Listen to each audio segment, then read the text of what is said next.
Welcome to another episode of the MO Sessions. I'm your host, Slade, and today I have the privilege of sitting down with a friend and someone who's local this time, Steve Langston. He is the current IBM president for Ring 9 here in Atlanta, Georgia.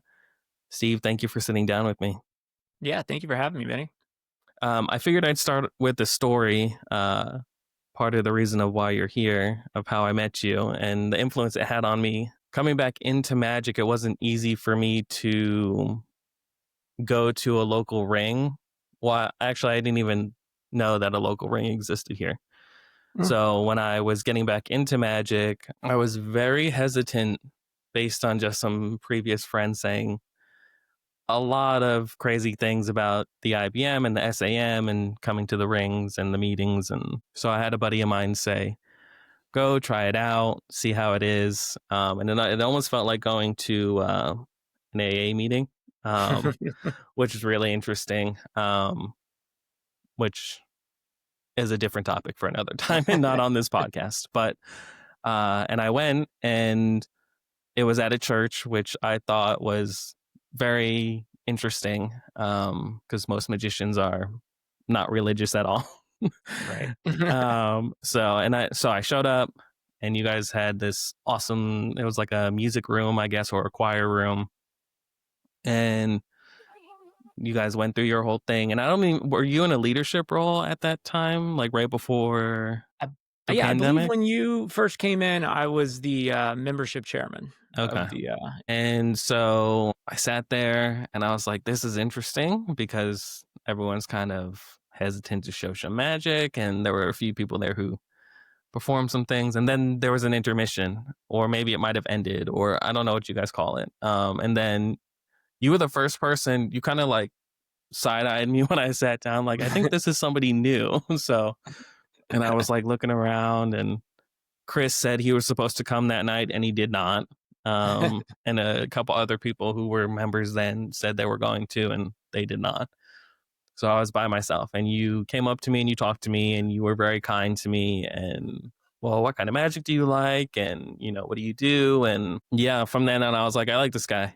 He knows what he's talking about. And you do card magic. And I was like, this is great. And at that point, I was very serious into the card magic. So, yeah. Awesome, So man. thank you so much for being kind. And Yeah, I'm glad you're here to have a little chat with us. yeah. Happy to be here. Yeah, when I first joined the club, I felt kind of the same way. You kind of feel like an outsider coming in. You don't know anybody. It's a little nerve wracking for sure. It is kind of odd that it's at a church because I'm not religious myself, but it's just a room that we rent. We get a great deal on, which is nice. Yeah.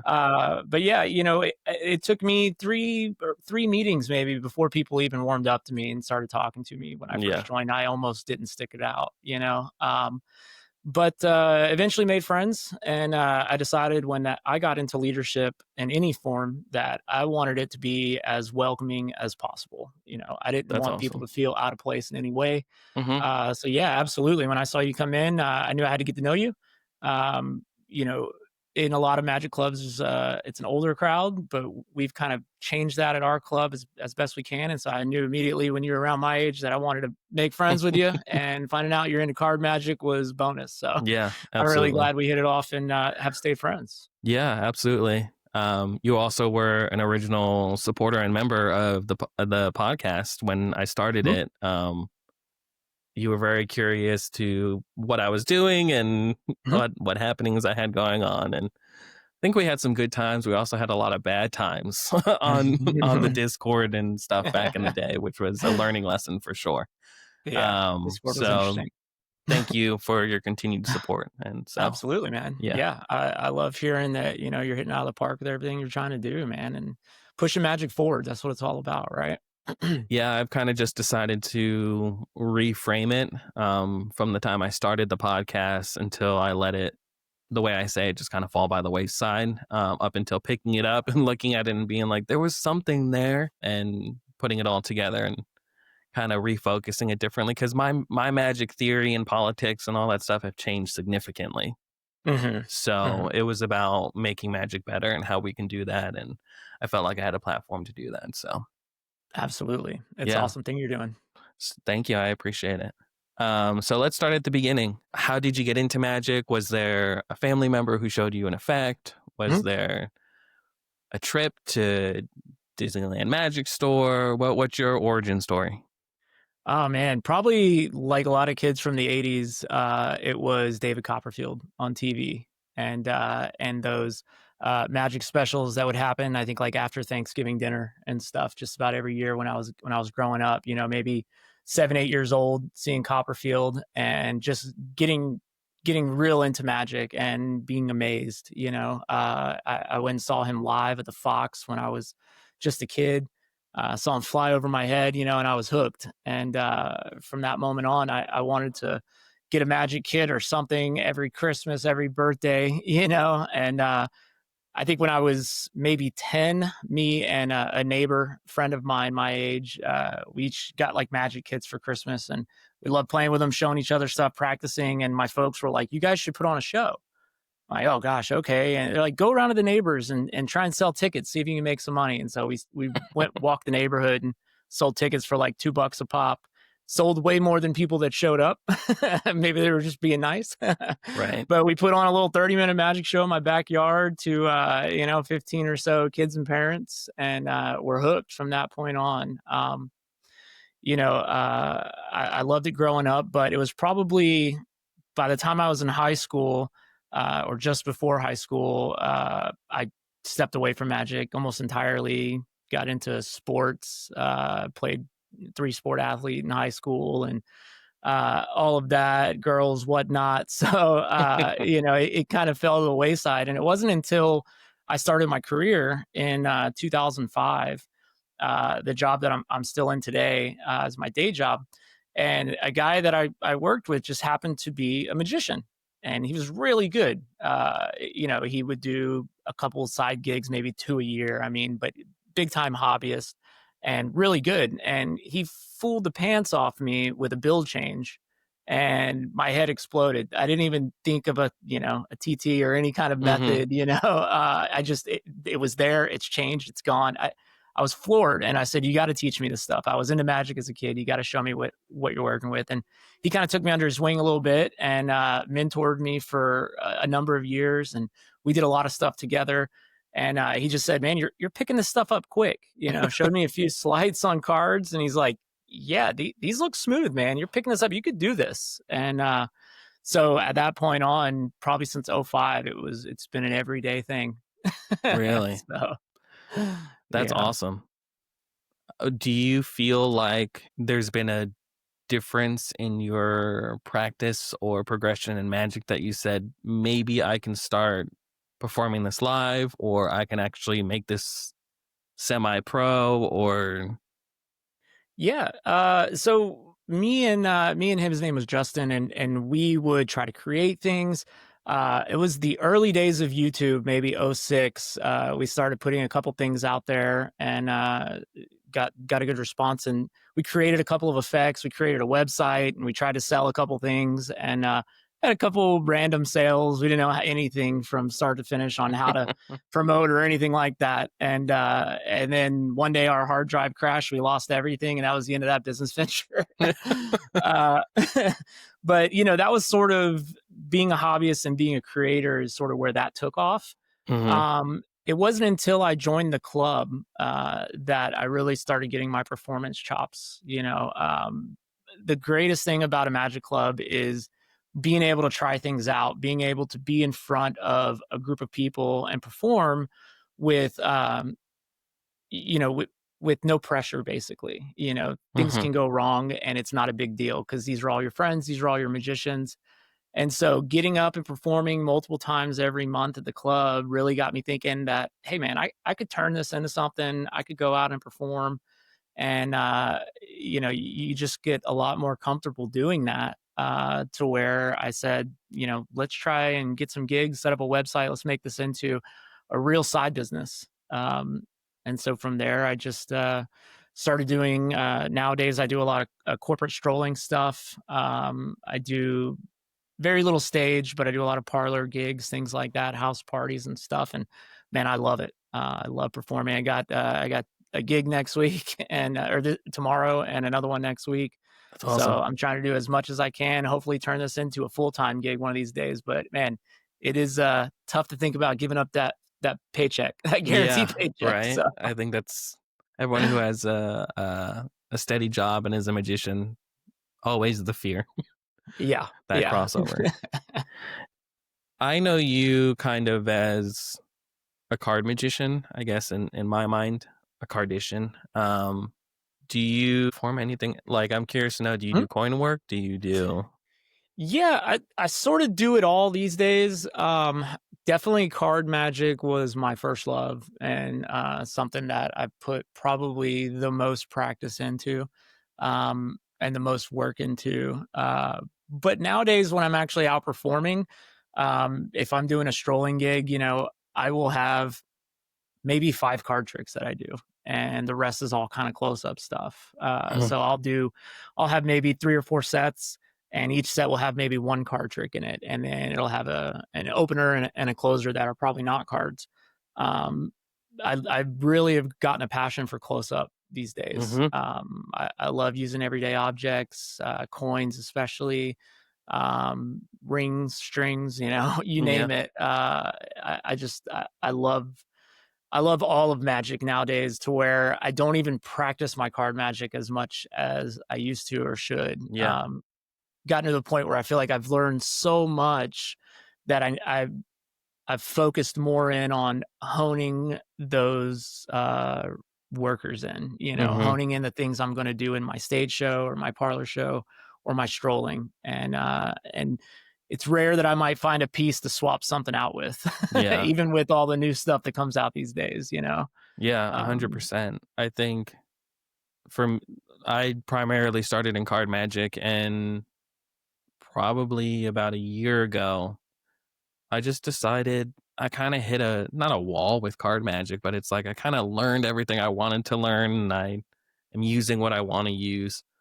So I opened up the Johnny Thompson books and I was like, let's learn some foundations of close up magic, classic magic, yeah, and knife changing routine, and cups and balls is kind of my bread and butter right now, really trying to get all that down. And but it's right. interesting you said, you know, you kind of talked about your set having 5 pieces of card work in it, and sometimes I think it's I'm working on a show personally. The challenge was, we know the card work, we don't know coins, we don't know cups and balls, we don't know other objects, doing magic with, close up with other objects. And working on my show, I was literally just talking about this last night. I've created a set list, gotten feedback on, I did 2 full dress rehearsals and have gotten feedback on it. And not every piece is the best. Right. So it's kind of like trying to figure out what to put in and what not to put in. Can you talk about like, for different venues, how do you Mhm. come up with what pieces you want to put in and don't, and or do you have a streamline of like they all work in all those venues, but my opener and Um, closer is a little bit different? Yeah, each venue is a little bit different. It maybe it's even a little bit of selfishness because I know so much stuff that I Right, want. I've got so many good things that I want to perform all the time.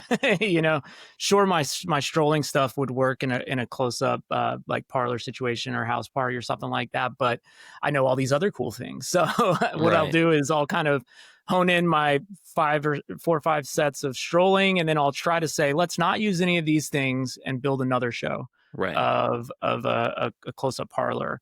And the plots may be similar within them, because certain plots that I really love in Magic. But I'll try and find different things that I could make fit in there that are going to be separate, so that if people do see me or hire me for strolling, and then they decide they want me for a different type of venue, now I've got a different set that I can show them, a different show that I can perform. Um, yeah, so I do try to mix it up in that aspect quite a bit, but a lot of my strolling stuff has sort of been cemented now for the past couple years, probably plus or minus one thing if something comes out, and I want to fit it in there, try it out. But right. yeah, um, I've I I love thinking about. what can go together, what can Mm. fit into a set, and how things can flow from one to the next, Mm-hmm. and how you can open strong and finish stronger. It's a Like you said, there's challenge. so many things out there that you do that you're like, well, this didn't hit as hard, Mm-hmm. and I love it, but maybe it's a middle piece, or maybe I know so many good things that everything should be quote unquote closer material, and Right. cut out all the things that I might love but just don't hit as hard. So Right. it's a Yeah. process. It's a challenge because I don't want to talk about the format on here, but it's a very classic format that I was trying to follow, and then just Mhm. finding pieces to fall into place. Yeah. And that doesn't work. So Right. some of the Yeah. pieces don't work. So it's like now I'm researching what I do want to do. And it's harder. I talk about this on another episode. It's harder than people, or I should say magicians who are learning how to write a show or a script or get into it. It's harder than you think, because when you're practicing, for me personally, I'm going through the script in my head, or the patter, which I hate that word, but you're going through the routine. And for instance, my cups and balls, when I do the wand spin, I have patter there, and the Yeah. timing for the patter and the wand spin has to be right on point, or else it doesn't look good. Or you could throw yourself off, Yeah, throw myself off, Yeah. and then going into the next, and the flow too. You talked about the flow and fluidity of a set is really interesting too, because curating it all to where it does flow is much Mhm. harder than a lot of magicians think, I think. Yeah, yeah, definitely. It's a challenge, and it's something that it's a trial and error, right? You got Yeah, to go out there 100%. and try it, and hey, tweak this, tweak that. This didn't flow. This didn't work. What can I say here? So yeah, a lot of it's just going out there and doing it. Yeah, Seeing what works, and actually in your head, everything feels like it could work, right? yeah, But when you get out there in front of people, monkey wrenches get thrown at you, right? right. Not so much. I feel like every magician has that one routine that might resonate them with a little bit more than others and that they perform. Is there one for you that is kind of maybe your bread and butter and that's personal because you put so much time into it? Or is there one that resonates with you personally? Um, yeah, I guess, one of the most fun things I like to do, and I do it every time I do strolling. I even have put it in, it kind of, the one thing that's maybe broken the rule of trying to have different things in different areas, because I end up doing it so much in every area, Mm-hmm. would probably be ring and string. Mm, I love doing ring and string, borrow a ring. The props, everything can be out in the open, examined. It's a technical sleight of hand thing, which is fun for me to practice and do. But it's so many moments of magic in that, continued penetrations, and I always end it with a possible location at the end. mm, Maybe I'll do it in a different way at the end, on occasion. But yeah, I really love that routine. It always seems to get good response, and there's a lot of areas for comedy or laughs or lines, that you can right. throw in throughout it. So yeah, I love a ring and string routine, definitely. You've since last time we spoke or saw each other, you kind of dove into creating a couple of effects and put them out and everything. Can you talk about, you have corner piece and your new one is free thought. Mhm. Can you Yeah, talk man. about those effects a little bit and the creative process behind them, and then how do you know when to put them out? Right. Yeah, so the first thing that I put out came out like January 1st of this year, was Corner Piece through Penguin Magic. It's my visual torn and restored card effect. Yeah, I've got a good friend in Magic that I jam with all the time. In fact, I think he's coming over a little bit later on the day, and that's Sean Ridgway, who you might have seen on Penn and Teller Fool Us, things like that. But he's a very creative guy, and he'll come over, or I'll go over there, and we'll jam till all hours. And one night we were jamming. It was a late night, and we got talking about specific plots in Magic that we like. And I said, I've always loved Torn and Restored card. I've learned almost every method out there, and practiced them all. And I've never really found one that works perfect for me, where it can be less angly, it can be more visual, and it can be, of course, kept as a souvenir at the end. And so we got talking about it, and we ended up jamming for hours and hours on, here's a method I know for this thing, here's a method I know for that. And then, Sean had an idea about a method that he got from that wasn't from magic, just a different video that he saw, and one thing clicked together, and he said, "Huh." And he started talking about it, and so we ended up putting some things together, creating some gaffs, and it worked beautifully. And from then on, it was hammering out handlings. Worked on we individually worked on handlings for a number of weeks until we finally got it honed in, and then each of us went out and we were performing them in our gigs. Um, and then we probably worked on them, performed them for about a year. Uh, yeah, maybe about a year, maybe a little longer. And yeah, I guess it was maybe 2 years because it took a while for it to actually get produced. So during that time, we created a number of different routines with it that were completely different from one another, but all kind of incorporated that torn and restored portion of it. And so I said, this is something that I think other people would like. Since I've looked at so many torn and restored cards, and this is what's going to be the solution for me, Mhm. maybe it'll be the solution for others.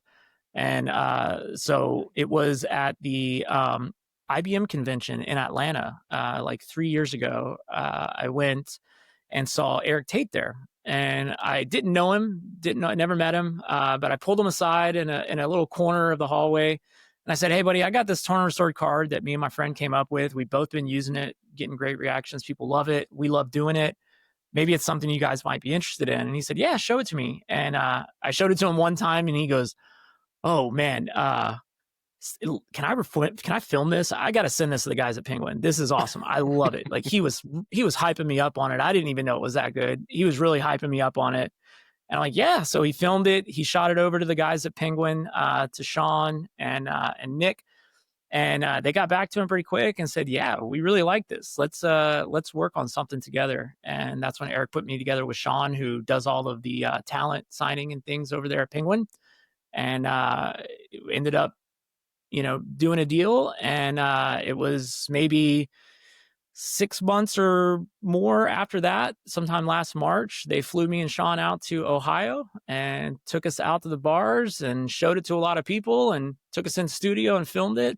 Awesome experience. Never been to Penguin before. Getting to see all those things you see on demos for the tricks you love and all the places, and actually being there doing it was pretty surreal. In studio, meeting all the guys, and just an absolute blast of a weekend. Um, and then from then on, it was about trying to get the right materials, getting the right product, signing off on it, and then finally they went to market with it, and it's gotten a really good response so far. Everybody that I know has gotten it, that's reached out to me, has said good things, and so I'm very happy, very pleased with it, man. I'm excited that people are out there doing it. That's very So cool. Very cool. yeah. And Free Thought, can you talk a little bit about that? Yeah, so after Penguin was kind of successful with Corner Piece, me and Sean kind of began to push each other. What's next? Let's keep this card going down the road, right? And so if I didn't have him there pushing me, if I wasn't pushing him, you know, other things may not have fallen into place. I owe a lot to him as a friend. But he said, "I know you got a card trick that you put together, and I love it. You should really try to get that out there." And it was tough because I had to create an entire deck myself, do a lot of DIY, put some things together. It was the original prototype was a little pretty ugly, but it did the job. And so I just started sending videos out to every company I could. And I think originally Penguin had quite a line of things in their queue. So they weren't, they said it's great, but we just need time before we can fit that in. And so I sent it to a number of other places, and TCC jumped on it. Really? They loved it, and they've been great to work with too. They reached out to me, they wanted it. Worked back and forth with Jay Wong over there at TCC on design, and finally getting it where we wanted it. And they got it printed up for me, and got it released a couple weeks ago. And so now it's available on TCC's website. Actually, I think on sale right now through the end of the month, which is great if you want to go out there and pick it up. But yeah, it's a card trick that has a bit of a mental feel. I got a lot of inspirations from other things, obviously, from a number of different creators that sort of inspired my thought process along the way. And then it's sort of a thought of card in a deck vanishes and then reappears facing the wrong direction in the deck, almost like an invisible deck type feel, but with a thought of card. You remove that card and set the deck down, and then you explain to them that it wasn't that I read your mind. It was more that I implanted a thought in your mind. You see the card you thought of was never there. And I turn over that face down card. It's now blank. And then at the end, you say, that's because this trick actually never happened at all. And you spread the entire deck, and now everything is turned blank. So it's got a real kind of cerebral, mental feel So to good. it for a card trick. So I love it. People have really enjoyed it when I go out doing it too. So I hope people get some use out of it. It's very cool. I watched the video, popped up on my email, and I was like, Steve Langston, TCC. And I popped it up, and I was like, that's really good. Nice. That's really Thank you, good. man. Yeah. I wasn't Thanks. sure what to expect because there's a lot, there's a few things floating around out there that's like, okay, so we have like a invisible deck situation, and then it's kind of like a triumph situation on some Mhm. effects, and it's interesting. It's not a Yeah. lot like that right now. Yeah, what's great is you can really kind of make that trick your own too. You don't have to go by the way that I do it. You can make the thought of card appear anywhere. It can be in your pocket. It can be, on the chair behind them, under your mat. So that the thought of card can then appear anywhere, which is really cool portion of it. But you can, it's almost, I guess you'd say maybe modular, where people can take it any way they want. So I'm real excited to see people get their hands on it and maybe come up with different routines for it that I Yeah, hadn't thought of. But 100%. tried it a lot of different ways, and it's always gotten good responses. So I'm excited. How do you practice? How do you there I know we know a lot of magicians who practice many different ways. Some of them don't even need to practice before they go on. Is there and privately, Mhm. I have a good buddy of mine who he just practices, just runs through everything he's reading and learning, and he's an encyclopedia. Yeah, man. I would say practice has changed and morphed over the years, many different ways. But kind of like you had said before, where you feel like you've almost learned everything you want to learn in certain times, and you maybe get bogged down. When it comes to learning new effects, I feel like I have the sleights in my repertoire that I like and I like to use, and so oftentimes I'll read a new effect and it'll say, use this method to control it to here or whatnot. And I sort of ignore that method and plug in my own and Right. try and kind of make it my own. So I'm not learning a lot of new things in Slight World, I guess. Mhm. Of course, always ideas and effects and stuff, but I just sort of practice what I'm going to perform. I run through things a lot from start to finish. I've gotten real big into scripting my magic, especially when it comes to shows. I even did it for close up and strolling originally, but the fact that I've done that so often now, things flow. It's just in the head. But no, I don't script just to go by the script. It's more of a framework to be able to read. A lot of times I'll read through my script without even performing and just thinking through the effect in my head as I'm reading it. And that helps me kind of visualize what's going to happen. Um, and then when I'm actually out there performing, I may stick on script, I may not. It's more of a flow situation Mhm. at that point. But I like to structure magic. I like to script it, and then when it comes to actually physically practicing, occasionally I'll sit down at a table like I am right now and just run through things start to finish quite a bit. Or sometimes I'll just stand in front of the TV downstairs and practicing on my tall desk down there, and going through them from start to finish. It's sort of what I do. Yeah. Do you enjoy writing? Are you Writing, Yeah. yeah, I do enjoy writing. I enjoy script writing. I also enjoy writing effects. During the pandemic in 2020, I was working remote from home the entire year, and uh, having a lot of downtime in between things at my job. I was writing a book. And so I didn't set down to write a book. I said, you know what, I've got a lot of these original card routines that I love doing. I don't want to forget them. So let me write them down and explain them to myself so I have them. And as I wrote down the effects, wrote down the explanation, and I said, you know, I like scripting my shows. Let me script these out as well.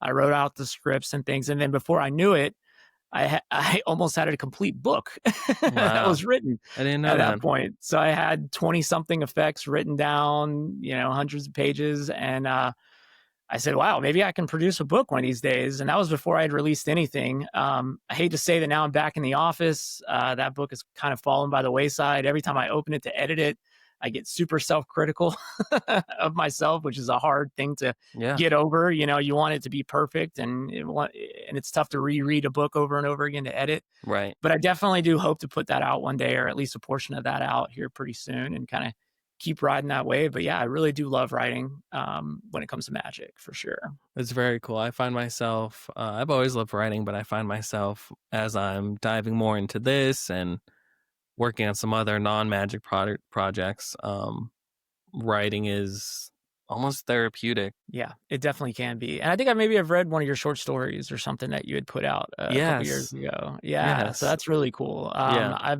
I've never been a fiction reader or writer because uh, you know, I got a lot of respect for people that can do that. That's something I can't do. You know, but so I read a lot of nonfiction, of course, magic books, but then I love to read, you know, science books, things like that. I love to learn, constantly learning about anything and everything I can, you know, that way. So that's sort of what I like to read. But big Yeah. props to people that can write fiction, man. That's tough. Yeah. I've taken a break from, like, I have a couple magic books that I keep close by a lot and all the time. But lately, like right here on my desk, I'm reading a lot of Stephen King, and he has a book on writing and that whole thing. I'm working on, it's funny you Oh, say my short story because I'm working on a sequel to that. And nice. then I'm taking that and I'm in the middle of a screenplay for it. Really? So Oh, I'm congrats, turning man. it That's into awesome. yeah, so it's been interesting. I know absolutely nothing about screenwriting or anything, so Yeah, went that's to the got to be a whole nother library and animal. yeah, Yeah.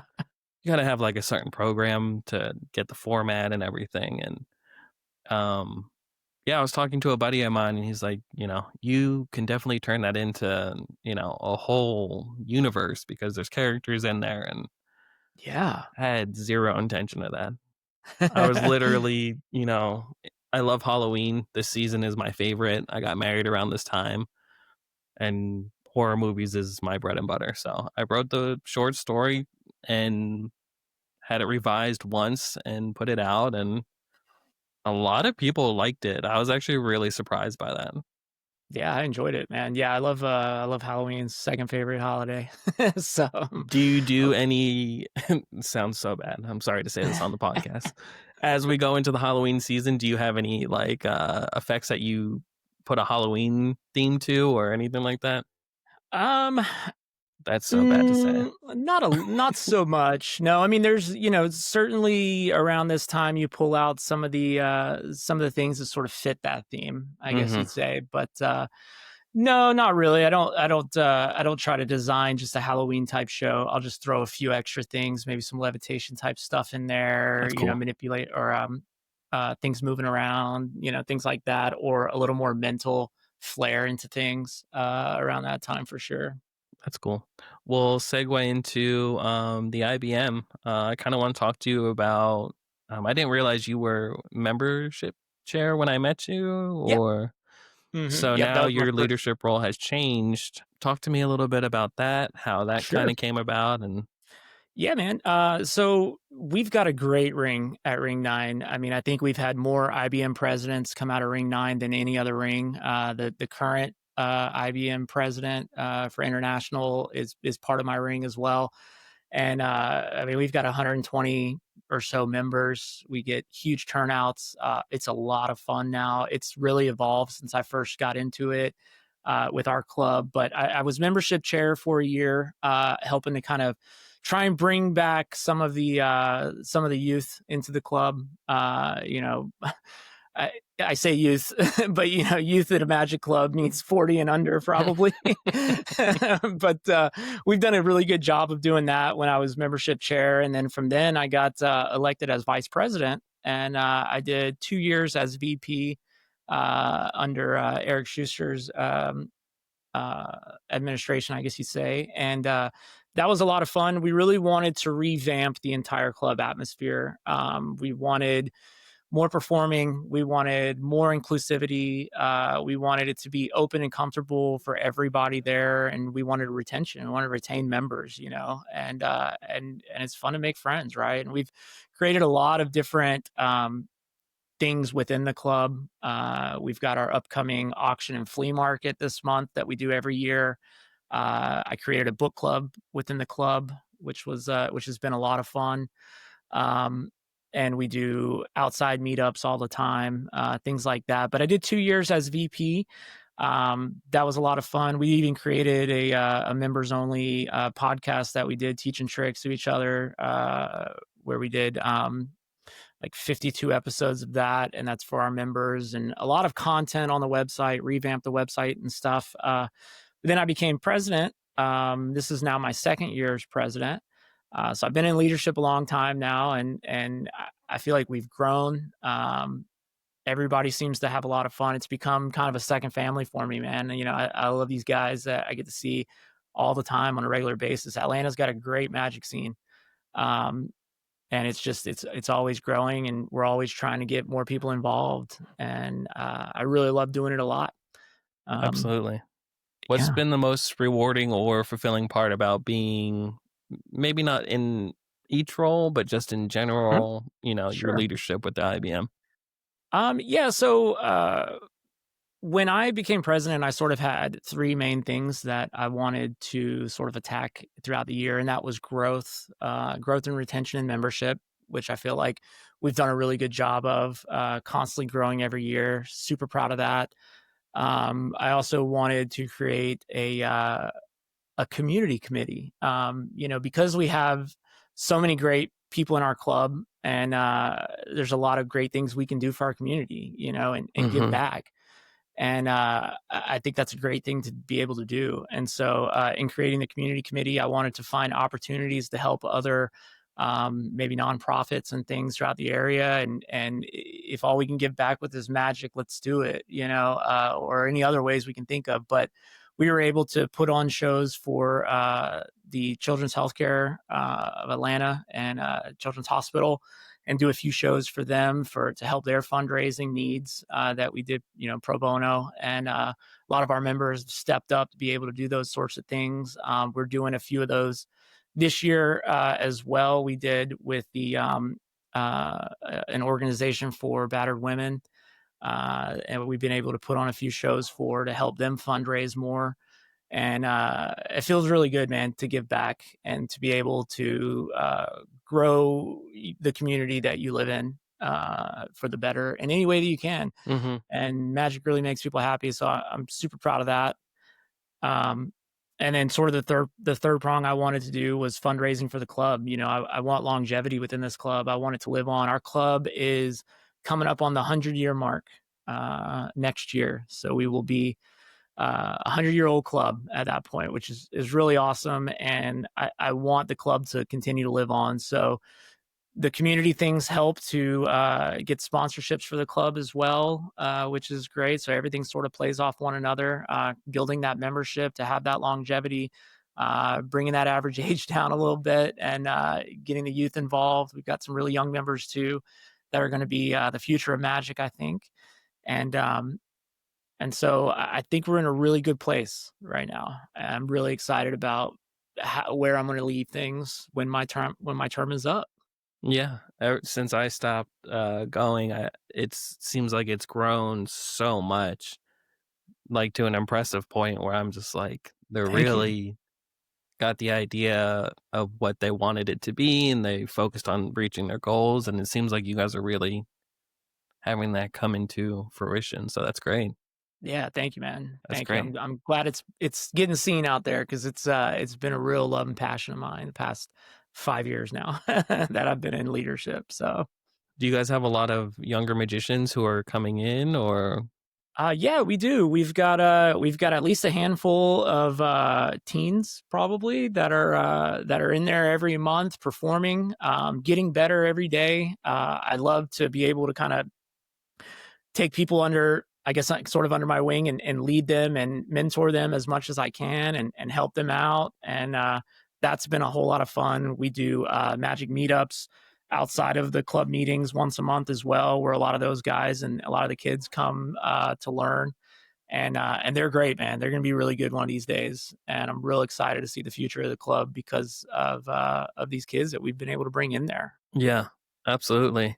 For younger magicians starting out, what advice would you give them about approaching magic? Not necessarily in terms of technique, but the right mindset to kind of, kind of cultivate where magic Yeah. is going. Because we'll get into that maybe on another episode. But the current magic state has changed so much already. Oh So, yeah. Absolutely. Yeah, in some ways left me behind, but, yeah, as far as advice to these kids, I mean, magic is an entertainment, and while it's great to continue to hone your craft and to get better and better technically every single day, you gotta know that it's entertainment, but it's also a performance art. You have to perform it. It's not art unless you're performing it. And so you've got to get out there and put yourself in precarious situations and learn how to get out of them and learn how to make people enjoy your time with you. And it's not always about going on to the next trick, man. If people are happy and enjoying you, enjoying your company, and being entertained, you could take a pause. You can get to know people, make connections, network through magic is a wonderful thing. Even with my day job, networking through magic has been phenomenal. And so, just remember that you're doing it for them and the people. You're not doing it for yourself as much as maybe the practice time is for yourself. But if you want to be an entertainer in a performance art, you got to go out there and share that with the world, and don't be afraid to fail and learn and get better. That's what it's all about. yeah, absolutely. I feel like there's so many different facets of magic that are, starting out when we're younger. We just kind of see some books and videos and then effects and things like that. And we don't think about the bigger picture of what you can do with magic and where it can take you and all the different things. I look back on my journey a lot and often give, if I were to give myself younger advice about different things. And looking back on your own journey, is there anything you wish you had known earlier or something that you had to learn the hard way? Oh man. You know, I just wish I'd have got started earlier. It was like when I said I got back into it in '05. It was a number of years before I actually went out there and started showing layman stuff. I mean, I felt like things had to be perfect and I wasn't good enough and I would mess up and I would fail. And a number of years there, I feel like I missed out on the opportunities that I'm having now, because I was scared, I was nervous, I was concerned and worried about being a performer. So I took too much time getting ready. It's sort of a paralysis by analysis, right? And I wish I'd have just sort of taken that leap a little bit sooner. But I'm happy with where I am now. So maybe it was all for the best. But I would say if you can put yourself in situations, say yes more to opportunities, things are going to go faster and better for you in the Hmm. long run, I think. Do you think about your legacy at all? I feel like you've contributed so much to magic already. From the time I've known you, it's a huge ramp up, which is something to be truly proud of. That you've Thank you, turned your man. passion and you're doing things with your passion in many different facets. Is Yeah. there, is there anything that kind of makes you think about your legacy and where you want to go? And do you think about it at Um, all? I mean, yeah, I guess so. I try to not get a big head about myself and always trying to keep my ego in check. If I can bring one person, enjoyment, then I feel like I've succeeded. But when it comes to the magic community and culture in Atlanta, I want to leave a good place for everybody to forward that magic, continue forwarding that magic. And I really feel like the club has been a great thing for me I guess when it comes to legacy, if you want to say it that way. Hmm. I want a place that's going to always be there for people in magic, a community, a brotherhood, where people can uh, help push each other forward. And if I can make that easier for people 10, 20, 30 years down the road by what I've done in the positions I'm in now, then it's definitely a success and a win, I think. I guess when it comes to creating, sure, it'd be nice if people remember what I've done in the years to come. When it came to torn and restored card, I loved Hollingworth's torn and restored card. It Hmm. was it was my favorite to do. Um, and when you mentioned torn and restored card, it was sort of the holy grail. Everybody knew Hollingworth, right? His is the one, and it probably still is. But I would hope that, that came out 20, 30, who knows, years ago, and people are still talking about it like that. Hopefully, maybe one day people mention Horner Restored Card and my name still pops up in there. That'd be pretty cool. Hopefully, hopefully that would be awesome. That'd be When cool. I was doing torn and restored card, Garcia's was the kind of go Yeah. to, and he came out with Torn 2 and improvements there, but Torn and restored card I have a love hate relationship with because there's so many Mhm. versions of it. So it's They really really are. interesting that you created one and said Yeah, I this hope could be it. so. Yeah, people have said good things, and yeah, Garcia's, man, that was the first one that I went out and showed people.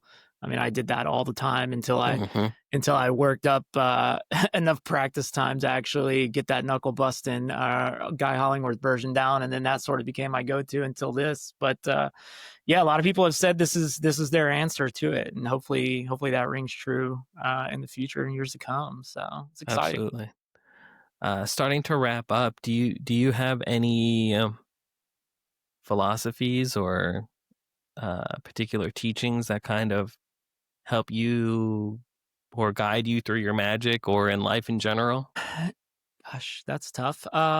Maybe, you know, always try to kind of better yourself in all aspects of life, really. What can you do better? How can you leave a better impact for the people around you? Um, you know, um, yeah, that's a tough one, man. It's a good one, but it's a tough That's one. a really good one. Yeah. But yeah, just always try to how can you make the people around you better? How can Yeah. a rising tide lifts all ships, right? And so Hmm. how can you kind of be that for for the circle around you and maybe expand that as far as you can? What's next for you? Do you have any upcoming projects or do you want to plug anything or where can people check Um you out? Where can they yeah, see your magic? you had mentioned before about magic changing, and I said some things may be left behind. Being in my 40s now, I'm terrible with social media. I hate it. I'm awful with it. So I don't have a lot of stuff out there like the kids do these days. As far as just social media magic stuff like that to see, and my website stevelangston.com, for performing and things like that, getting gigs. But really, just check out the projects that I have. Hopefully, in the future, in the near future, I'll get that book out there. And that's something that's going to be a real labor of love for me. A lot of all card stuff, pretty much. A lot of shuffle deck stuff, some memorized deck stuff. So I'm real excited that hopefully can be my next big project. So keep a lookout for that. Now I'm going to have to do it.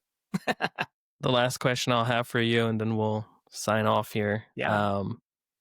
What's the one piece of advice you would give a magician carving his own path out that could be hard for them to keep the passion of their magic alive? Um, Mm. there, a lot of us fall out of it. We fall back into it, and then Yeah, do you definitely. have anything? Yeah, my magic journey has ebbed and flowed for sure. There's times where you get burnt out. That happened a lot more earlier in my career. I would say to kind of keep that at bay is to keep the right people around you. Always have a good community of magicians that can help push each other forward. And so that's where the club plays a huge part in keeping you focused and honed in on getting better and getting your magic better. Um, but yeah, just always trying to strive to do a little bit better and entertain folks. Don't be so worried about being perfect. Nobody's perfect. Things fail every day. Obviously, try to minimize the bad and maximize the good, but get out there and take opportunities. If opportunities come to you, say yes. Say yes to opportunities, and see where it goes from there. Maybe not all of them are going to be good, but believe it or not, it's going to be more good than bad, and that's going to help to push your magic forward and push your career forward, simply by taking the opportunities that come your way and roll with them. Awesome. Thank you All for right, buddy. taking the time to sit down with me, and I should have you on again. It's a good Hell yeah, man. conversation. I really enjoyed it. I really enjoyed it. I can't wait to see when the podcast comes out. Check out Corner Piece, check out Free Thought. But I love what you do, Benny. Keep doing what you're doing, man. Keep pushing magic forward and keep succeeding, buddy. I love it. Thank you. Thanks, man.